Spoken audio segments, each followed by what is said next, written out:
Hello viewers, আজকের একটা নতুন কোশ্চেন অ্যান্সার সেট নিয়ে হাজির হয়েছি।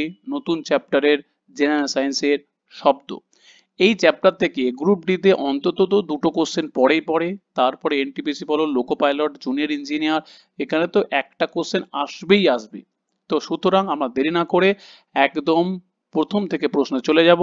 আমি বলে রাখি, এর কিন্তু ডেসক্রিপশন বা ডেসক্রিপটিভ ওয়েতে যে ভিডিও অলরেডি আমি কিন্তু 3খানা করে দিয়েছি, সেইটা আগে আমি বলবো ডেসক্রিপশনে গিয়ে দেখো। তারপরে দেখবে এখান থেকে কোশ্চেন 80% পেরে যাচ্ছ। তো যেভাবে আমি পড়িয়েছি একদম পরীক্ষা রিলেটেড। আর তোমাদের যদি কোনো রকম ভাবে অজানা কোনো চ্যাপ্টার থাকে বা পারছো না, কোশ্চেন সেট করে দিতে হবে, আমাকে জাস্ট কমেন্টে লেখো যে এই চ্যাপ্টারের উপরে 50টা 100টা ভিডিও কোশ্চেন সেট বানিয়ে ভিডিও করে দিন। আমি তোমাদের জন্য সব সময়ের জন্য আছি। অন্তত রেলের সামনে যা টার্গেট আছে তার জন্য তো 100% আছি। তারপরে যখন নেক্সট পরীক্ষা, নেক্সটটা দেখা যাবে। কিন্তু আমার সাথে কিন্তু তোমাদের থাকতে হবে, তার জন্য সাবস্ক্রাইব করতে হবে, লাইক করতে হবে এবং কমেন্টে অবশ্যই কেমন লাগছে ভিডিওটা সেটা কিন্তু জানাতেই হবে। তবে কিন্তু আমার মধ্যে এন্থু আসবে, আমি ভুলগুলো ধরতে পারবো বা নেক্সট আপডেট করতে পারবো তোমাদের জন্য নতুন কোনো কোশ্চেন নিয়ে। ওকে, তাহলে চলো কি বলছে ফার্স্ট কোশ্চেন। শব্দের বেগ সর্বাধিক কোন মাধ্যমে হবে? শব্দের বেগ সর্বাধিক কোন মাধ্যমে?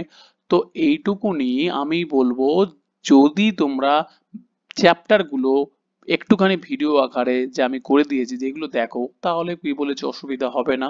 তাহলে লোহাতে কেন না, যার ঘনত্ব এর মধ্যে বেশি আছে সেটাকেই আমাদের টিক দিতে হবে বেগ সর্বাধিক।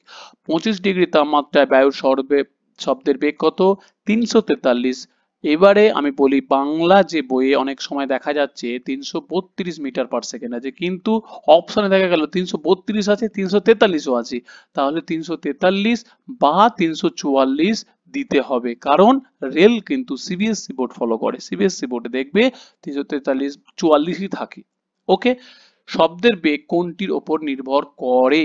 তাহলে অবশ্যই মাধ্যমের প্রকৃতি আর তাপমাত্রা। প্রকৃতি বলতে ঘনত্ব। দেখো পরের কোশ্চেন তাই আছে, নিম্নলিখিত কোনটি শব্দের বেগকে প্রভাবিত করে না বলেছে। এই না কথাটা ইম্পর্টেন্ট, পরীক্ষার হলে আমরা মিস করে যাই, তো সেটা মিস করলে চলবে না। ঘনত্বের উপর হ্যাঁ নির্ভর করে, তাপমাত্রার উপর নির্ভর করে, স্থিতিস্থাপকতার উপর নির্ভর করে। তাহলে করে না কার উপরে? কম্পাঙ্কের উপরে। তাহলে অপশন নাম্বার সি হয়ে যাবে সঠিক উত্তর। যদি বায়ুর তাপমাত্রা বাড়ে তাহলে শব্দের বেগ কি হবে? অবশ্যই অপশন সি, বাড়বে। 6 নম্বর কোশ্চেন, নিচের কোন মাধ্যমটি শব্দের বেগ সর্বনিম্ন, ঘনত্ব যার কম? তাহলে কি হয়ে যাবে? বায়ু।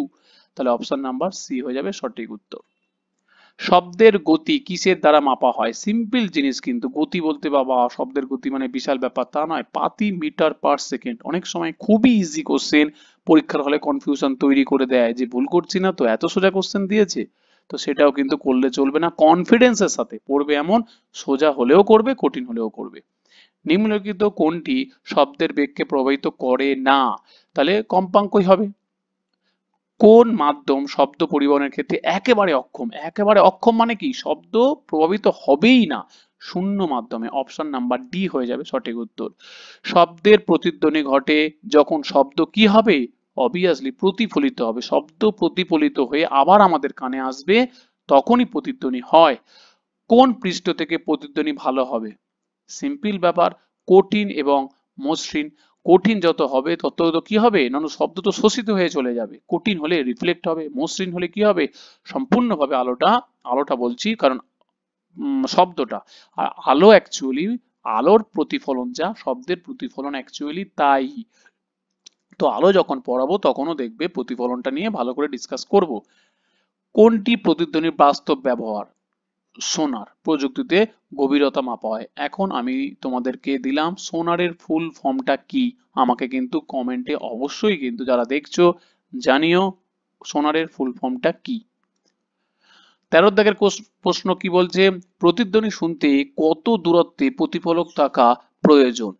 তাহলে বলো, প্রতিধ্বনি শুনতে 17.2 মিটার। কেন 17.2 মিটার? আমার ভিডিওটা দেখতেই হবে অবশ্যই, তবে তোমরা কিন্তু কনফার্ম হতে পারবে। দু ধরনের আছে, একটা হচ্ছে কি ক্ষণস্থায়ী, একটা হচ্ছে কি না বোধগম্য শব্দ। তাই এখানে কিছু বলে দেওয়া নেই, মানে অপশন অনুযায়ী 17.2টাই হবে সঠিক উত্তর। সোনারে প্রতিধ্বনির সাহায্যে কি নির্ধারণ করা হয়? না জলের নিচে বা সমুদ্রের নিচের বস্তুর দূরত্ব বা গভীরতা মাপতে। শব্দের কম্পাঙ্কের একক কি? কম্পাঙ্কের একক এগুলো গুলালে চলবে না, হার্জ। কম্পাঙ্কের একক হলো হার্জ। আর শব্দের তীক্ষ্ণতা বা পিচ নির্ভর করে কার উপরে? একদম ডাইরেক্ট কম্পাঙ্কের উপর। কম্পাঙ্ক যত বাড়বে শব্দের তীক্ষ্ণতা তত বাড়বে। কোন শব্দ উচ্চতায় বেশি? উচ্চতা, এখানে উচ্চতা বলতে অ্যাকচুয়ালি কি জিনিস? উচ্চতা বলতে অ্যাকচুয়ালি কি জিনিস আমাকে বলো। উচ্চতা এখানে অ্যাকচুয়ালি কিছুই ব্যাপার নয়, এখানে সায়েন্টিফিক ওয়ার্ড উচ্চারণ হবে। উচ্চতা বলতে এখানে কি বলা যেতে পারে, যে অ্যাম্প্লিচিউড আর কি। অ্যাম্প্লিচিউড মানে আমি এই যে কম্পাউন্ডটা এইভাবে আঁকলাম, এটা হচ্ছে কম্পাঙ্ক। তাহলে আমার এই যে তির্যক তরঙ্গ, তাহলে তির্যক তরঙ্গ আঁকাতে এই যে হাইটটা, এই হাইটটাকে কি বলবো? এই হাইটটাকে বলবো ইংরেজিতে অ্যাম্প্লিচিউড। ঠিক আছে, অ্যাম্প্লিচিউড বলবো। আর এই অ্যাম্প্লিচিউডটাকে বাংলাতে কি বলবো? বিস্তার বলবো, বিস্তার। এবারে গুগলে ট্রান্সলেট বলেই অ্যাকচুয়ালি কি হয়েছে? উচ্চতা নিয়ে নিয়েছে, আর কিছুই নয়। তাহলে এই যে বিস্তার বা অ্যাম্প্লিচিউড কার উপরে ডিপেন্ড করবে? যার কম্পাঙ্ক বেশি, যার কম্পাঙ্ক বেশি। তাহলে এখানে কার কম্পাঙ্ক বেশি? 5000 হার্জ। তাহলে যার 5000 কম্পাঙ্ক বেশি তার অ্যাম্প্লিচিউডও কি হবে? বেশি হবে। শব্দের কম্পাঙ্ক বাড়ানো হয় তাহলে অবভিয়াসলি কি করবে? তীক্ষ্ণতা বাড়বে। 19 দাগের কোশ্চেন কি বলছে? শব্দের তীব্রতা নির্ভর করে কার উপরে? শব্দের তীব্রতা নির্ভর করে বিস্তারের উপর। এই যে বললাম, এই দেখো বললাম না এক্ষুনি, শব্দের তীব্রতা মানে শব্দ কতটা জোরে কানে তোমাকে বাজছে। বিস্তার মানে এই যে অ্যাম্প্লিচিউড বললাম, এই অ্যাম্প্লিচিউড বা বিস্তারের উপরে নির্ভর করবে। Option number B. দুটি শব্দের কম্পাঙ্ক সমান কিন্তু একটি শব্দের অ্যাম্প্লিচিউড মানে এই দেখো ইংরেজিতে থেকে গেছে যে বিস্তার বেশি, তাহলে কোনটি কানে জোরে বাজবে? অবশ্যই অ্যাম্প্লিচিউড বেশি যার সেটাই জোরে বাজবে। তরঙ্গ দৈর্ঘ্য, গতি ও কম্পাঙ্কের সম্পর্ক কি? মানে এটা আমি লিখে দিচ্ছি V is equal to F lambda. তাহলে ভিটা কি? ভিটা হচ্ছে কি শব্দের গতিবেগ। এফটা কি? এফটা হচ্ছে কি কম্পাঙ্ক, কম্পাঙ্ক। ওকে, কম্পাঙ্ক। আর ল্যামডাটা কি? ল্যামডাটা হচ্ছে কি তরঙ্গ দৈর্ঘ্য। ক্লিয়ার? এইগুলো কিন্তু আমার ক্লাসটা যখন করতে তখনও কোনো অসুবিধা হতো না। Option number C. যদি গতি অপরিবর্তিত থাকে মানে শব্দের গতি আর কি, তাহলে কম্পাঙ্ক বাড়ালে তরঙ্গ দৈর্ঘ্য কি হয়ে যাবে? অবশ্যই কমবে। কারণ কম্পাঙ্কের সাথে তরঙ্গ দৈর্ঘ্যের কি সম্পর্ক? ব্যস্ত সম্পর্ক। কিভাবে? এই সূত্র দেখে দেখো, এই সূত্র দেখে যখন তুমি তরঙ্গ দৈর্ঘ্যটাকে বাঁদিকে নিয়ে চলে আসবে তখন 1/, হয়ে যাবে। তাহলে 1/, হয়ে গেলেই ব্যস্ত সম্পর্ক। তাই এইভাবে কিন্তু টেকনিক্যালে তোমার পড়তে হবে। তরঙ্গ দৈর্ঘ্যের একক কি? অবশ্যই মিটার। তরঙ্গ দৈর্ঘ্য, তরঙ্গ দৈর্ঘ্যটাকে কোনটা বলেছিলাম? তরঙ্গ দৈর্ঘ্যটাকে বলেছিলাম এই যে একবার পূর্ণ কম্পন করলে এই যে দৈর্ঘ্যটা, এই দৈর্ঘ্যটাকে কি বলে? এই দৈর্ঘ্যটাকে বলে তরঙ্গ দৈর্ঘ্য। তাহলে তরঙ্গ দৈর্ঘ্যের এককটা কি? জাস্ট আর কিছুই নয়, তরঙ্গ দৈর্ঘ্য হলো মিটার। টাইম পিরিয়ড মানে পর্যায়কাল, আমি বাংলাটাও বলে দিচ্ছি। পর্যায়কালের একক কি হবে? পর্যায়কাল মানে সময় তো, সেকেন্ড। পর্যায়কালের একক হলো সেকেন্ড। 25 টাইম পিরিয়ড কমে গেলে কম্পাঙ্ক কি হয়ে যাবে? বেড়ে যাবে। কেন? কারণ কম্পাঙ্ক, কম্পাঙ্ক কার সাথে সমানুপাতিক? টাইম পিরিয়ডের সাথে। মানে টাইম সমানুপাতিক কেন বলবো, সরি ব্যস্তানুপাতিক। Is equal two 1/t। কম্পাঙ্ক ইজিক্যাল টু 1/t। পর্যায়কালের 1/t মানে পর্যায়কালের অনন্য। তার মানে কি হয়ে যাবে? একে অপরের ব্যস্ত সম্পর্ক। তাহলে ব্যস্ত সম্পর্ক হলে টাইম পিরিয়ড কমলে কম্পাঙ্ক বাড়বে। টাইম পিরিয়ড এবং ফ্রিকোয়েন্সি, এই দেখো এক্ষুনি যেটা লিখলাম এফ ইজিক্যাল টু 1/t, এই দেখো টি ইজিক্যাল টু উল্টো ভাবে লেখা আছে টি ইজিক্যাল টু 1/f।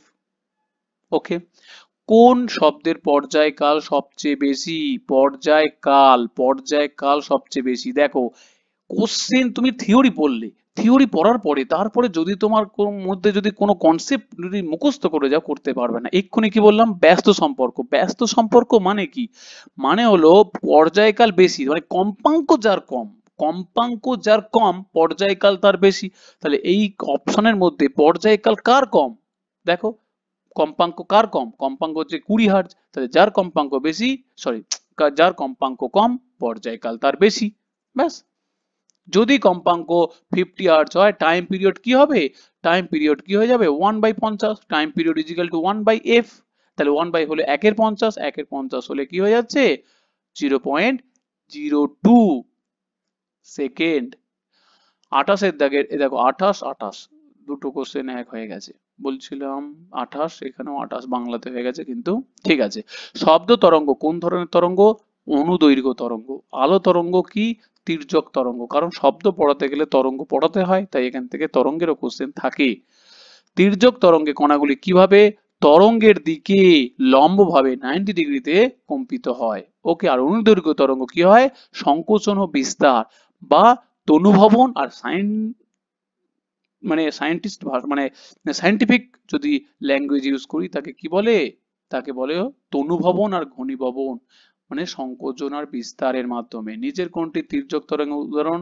অবভিয়াসলি তির্যক তরঙ্গ জলের তরঙ্গ। জলে একটা ঢিল মারলে ঢেউ করে যায়, সেটা হলো তির্যক তরঙ্গ। কোন তরঙ্গ কঠিন ও তরলে তির্যক হতে পারে কিন্তু গ্যাসে নয়? তির্যক তরঙ্গ। ওকে। 34 দাগে অনুদৈর্ঘ্য তরঙ্গের কণাগুলি কেমন ভাবে দোলায়? সমান্তরাল ভাবে। এই দেখো, এইটা তির্যক তরঙ্গে লম্ব ভাবে যায়, আর অনুদৈর্ঘ্য তরঙ্গ কি হয়? সমান্তরাল ভাবে যায়। আমি যখন পড়িয়েছিলাম তখন ডেফিনেশন দিয়ে কিন্তু পড়িয়ে দিয়েছিলাম। শব্দের বেগের চেয়ে কম বেগকে কি বলে? সাবসোনিক বেগ। শব্দের বেগে সমান বেগকে কি বলে?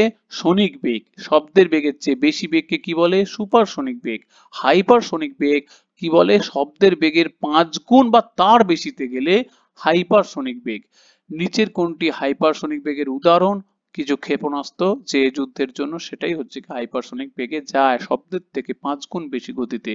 শব্দের তীব্রতা কি হচ্ছে কি পরিমাপ করে? অ্যাকচুয়ালি শক্তি, মানে শব্দের তীব্রতা বলতে কি বোঝায়? যে একক ক্ষেত্রফলের মধ্য দিয়ে, তুমি ধরো একক ক্ষেত্রফলের মধ্য দিয়ে শব্দ কতটা শক্তি এই একক ক্ষেত্রফলের মধ্য দিয়ে পাস করছে পার সেকেন্ডে। পার সেকেন্ডে, পার সেকেন্ডে এই ক্ষেত্রফলের মধ্য দিয়ে কতটা শব্দ শক্তি যাচ্ছে, সেটাই হলো তীব্রতা। তার মানে কি হয়ে যাবে? Option C. শব্দের তীব্রতা নির্ভর করে, এই দেখো, উৎস থেকে দূরত্ব ও শক্তির উপরে। সুর কাকে বলে? সুর হচ্ছে গিয়ে নিয়মিত কম্পনের সুর বা একটি মাত্র কম্পনের সুর, বা বলা যেতে পারে একটি কম্পনযুক্ত কম্পন। একটি কম্পনযুক্ত শব্দকে কি বলে? সুর বলে। স্বর শব্দটির প্রকৃত অর্থ হলো শব্দের উচ্চতা। শব্দের উচ্চতা, এটা কিরকম অপশন দিয়ে দিল? শব্দের উচ্চতা। স্বর শব্দটির তীব্রতা। স্বর বলতে তো না, এই অপশন তো আসছে না, অপশন ভুল আছে। স্বর বলতে কি বোঝায়? স্বর বলতে বোঝায় যে একটি মাত্র কম্পন নিয়ে কি হচ্ছে? একটি মাত্র কম্পন নিয়ে সুর হচ্ছে। আর একাধিক একাধিক সুর নিয়ে, একাধিক সুর যুক্ত কম্পন, একাধিক সুরযুক্ত কম্পনকে কি বলবো? একাধিক এই সুরযুক্ত কম্পনকে বলবো না স্বর। ব্যাস, সিম্পল জিনিস। নিচের কোনটি স্বরের বৈশিষ্ট্য নয়? অবভিয়াসলি কম্পাঙ্ক বিস্তার, কোয়ালিটি। রং তো নয়, এটা কোয়ালিটি মানে জাত আর কি, এটা শব্দ তার জাত। এই দেখো, বেহালা, তারপরে সেতার, প্রত্যেকটার আলাদা আলাদা যে কোয়ালিটি আছে। বাঁশি, তো সেটাই তাহলে তাপমাত্রাটা হবে নয় বলেছে, তার মানে তাপমাত্রা। কান, কান হবে না, এটা সরি কোন হবে। কোন শব্দ সুরযুক্ত শব্দ হিসাবে বিবেচিত হয়? অবভিয়াসলি নিয়মিত কম্পন বিশিষ্ট শব্দকে, অপশন নাম্বার সি হয়ে যাবে, এটা কোন হবে।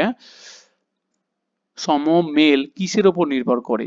কম্পাঙ্কের অনুপাতের। কম্পাঙ্কের অপশন নাম্বার বি হয়ে যাবে, কম্পাঙ্কের অনুপাত।